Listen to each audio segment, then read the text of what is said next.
Over the last 234 years, America has become the greatest nation ever to exist in history. We've been the greatest force for good the world over. But in less than a year, I've watched us become the biggest nanny state, suck up, tax and spend, socialistic big brother state I've ever witnessed.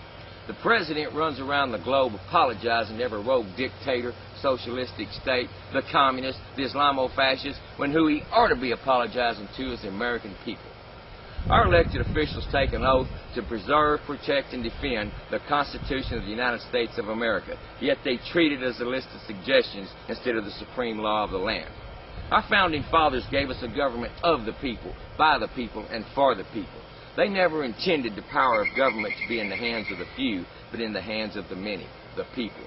Now, recently, I helped organize and was a speaker at a local tax day tea party. I was encouraged by the fact that there were thousands in my area, millions across the country, who felt just like I did. They're mad, they've had it, and they're not going to take it anymore. We have too many doctors and lawyers and rogue scholars in Washington who don't have a clue how you and I live. They think they know best how to solve our economic problems. Most of them's never worked an honest day in their life, and it's evident they don't even know how to balance their own checkbook, much less a national budget. We can't keep sending these same politicians back to Washington and hope that this time they'll get it right. Insanity is to keep doing the same thing and expecting a different result. Well, that's insane.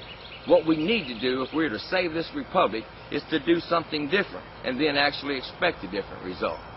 If our government were a business, well, we'd already be bankrupt.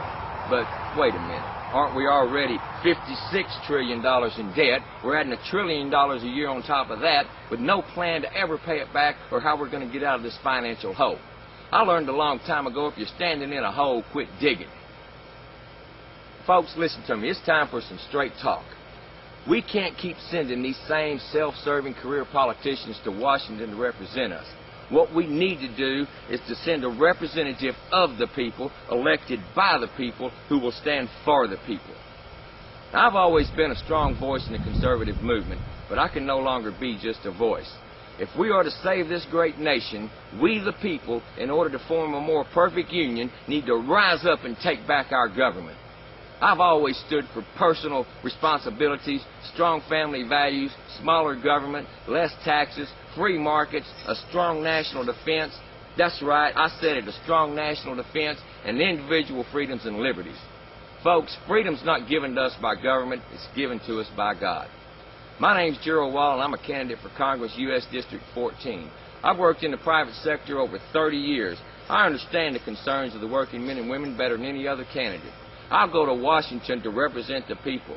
I'll send the power of government back to the people where it belongs. That's what our founding fathers intended, and that's what I'll do. If you agree as I do, I ask you to stand with me. I ask for your support and your vote in the March 2nd primaries in Texas. Thank you, God bless you, and God bless the United States of America.